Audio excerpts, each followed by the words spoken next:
Hey guys, guess what we're starting today? Oxen of the Sun, my favorite episode of Ulysses. This is a very common jumping off point for people to quit the book, like Proteus or maybe the beginning of Sirens, Wandering Rocks, Skill and Charybdis, other challenging chapters. But I really hope you finish it. This is such a wonderful, wonderful episode. I've read it, I think, 3 times in this read through, and I listened to it 3 or 4 times. And it is amazing, and I hope you will come around to see it as such. Sometimes I think of Ulysses as a manual for how you can use your mind, this thing you have been given. And it will help you with things like logic and formal things like dates and appointments and rationalism and so on. But there are other realms where logic does not have sway. The night world that we're entering, we're going to see that it is more reliant on things like the imagination and the emotions, the more misty realms where thoughts are more liquidy and flowing and subject to change. And the world is not made of atoms and, things that you can, I just knocked on wood, things that are solid, but they're made of things like dreams. How wonderful that language can carry us through all of these worlds.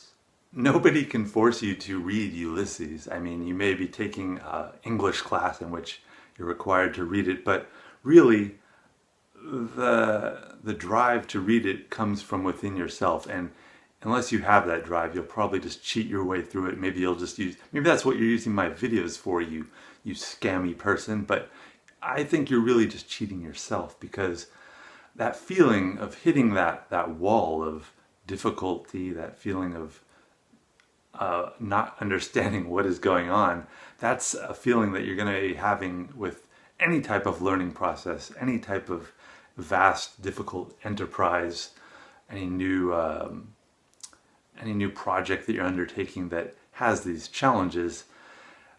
It's going to be difficult like this, and when you hit that wall, learning to deal with it and developing this kind of Miles Davis-like cool that lets you navigate through not just the easy parts, which are going to be like heaven, but the hellish parts.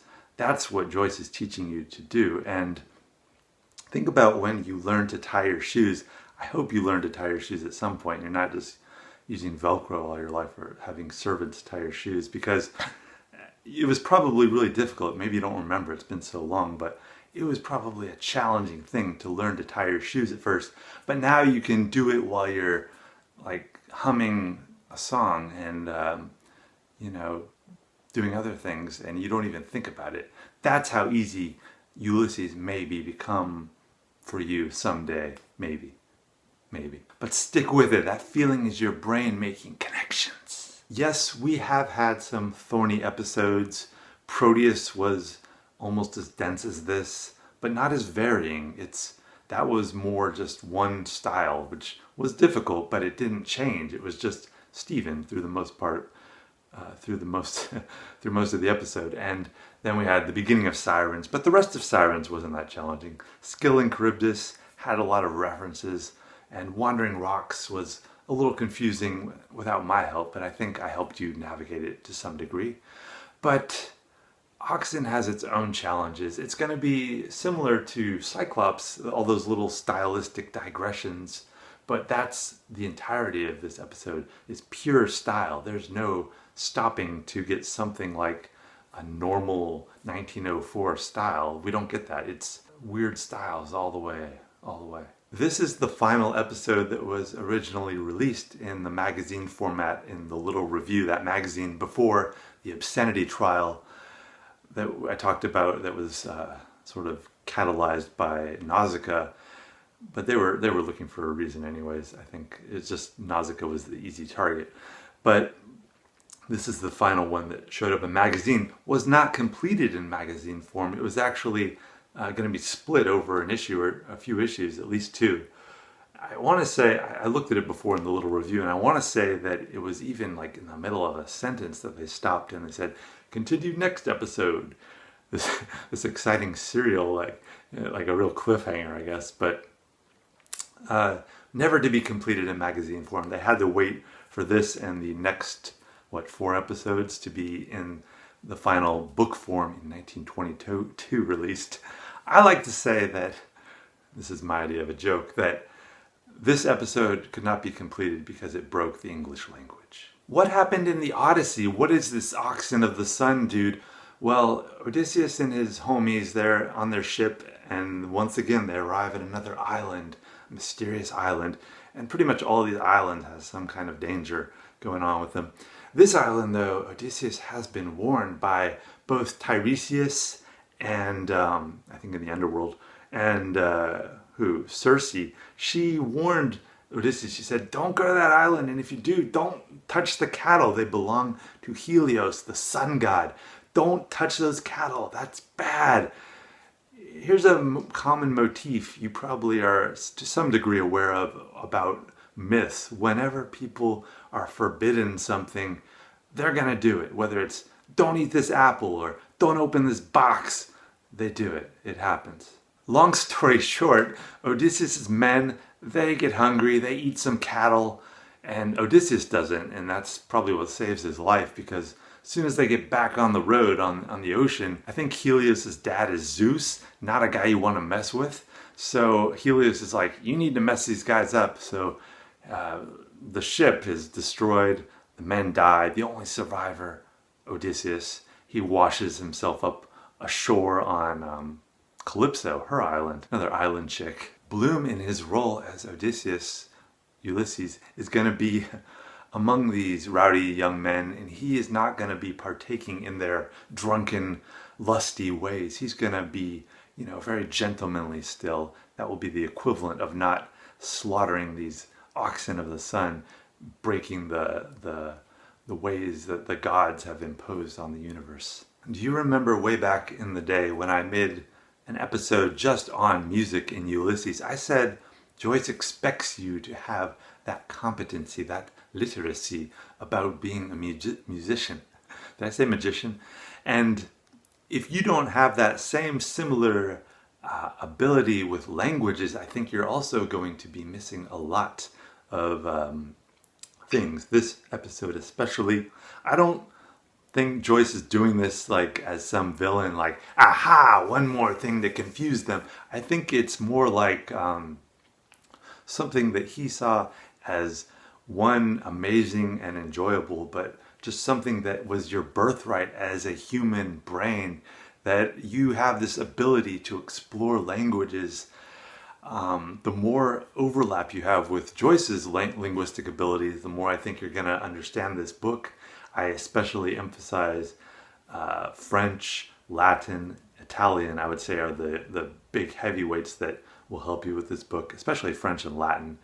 But beyond that, any linguistic ability and my own explorations of languages. I love language learning. I plan to do more videos about language learning because it is one of the most magical experiences that I know of as you begin to become fluent in another language. It is very exciting to no longer be translating it into English, but to subsist solely in that new realm, that new understanding, that new mapping of the world. So with this episode, we get some of those languages, but not just other languages, also English, the various I keep saying multifaceted, but the many angles and ways that English has existed, was existing in Joyce's time, and the explorations that Joyce made into the possibilities where English might be going. You've probably seen like movies or books, old books, where back in the day people were largely illiterate, which is overcoming illiteracy and getting literacy levels above 95% in most of the world is certainly one of the great achievements of the 20th century. But in old books and back in the olden days when a lot of people were illiterate, it was so magical to have that ability to read. Now we just take it for granted, kind of like tying your shoes. It's something that is pretty easy. And I think language is something that Joyce saw similarly, that it is something everyone is capable of if you start to explore it. So I encourage you to do so. Some of the words in this episode you are not going to find in any dictionary. They are archaic, obsolete, or twisted older forms of words that were never really existing in the first place. This is where the direction that Joyce is heading in Finnegan's Wake. He's going to be exploring and creating new words, and you're like, is he allowed to do that? Who gave him the right to create these words? I hate to break it to you, but pretty much all the words that we're using were created. Some of them were created by people that we know, like Shakespeare. Some of them we have no idea who created them. They are so far back in the linguistic record. Sometimes one person like Shakespeare or Joyce will do a lot of heavy lifting linguistically for the culture, but you too are welcome to create some words.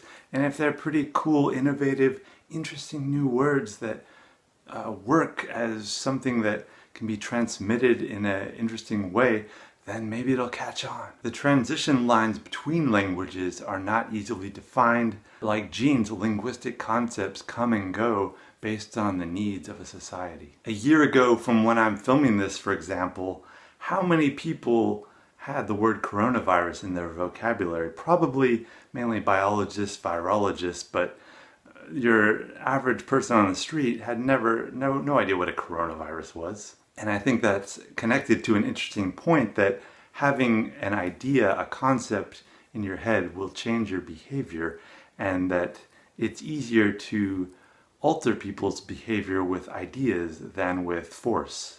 I was an English major. If you're watching this, there's a good chance that you are or were an English major.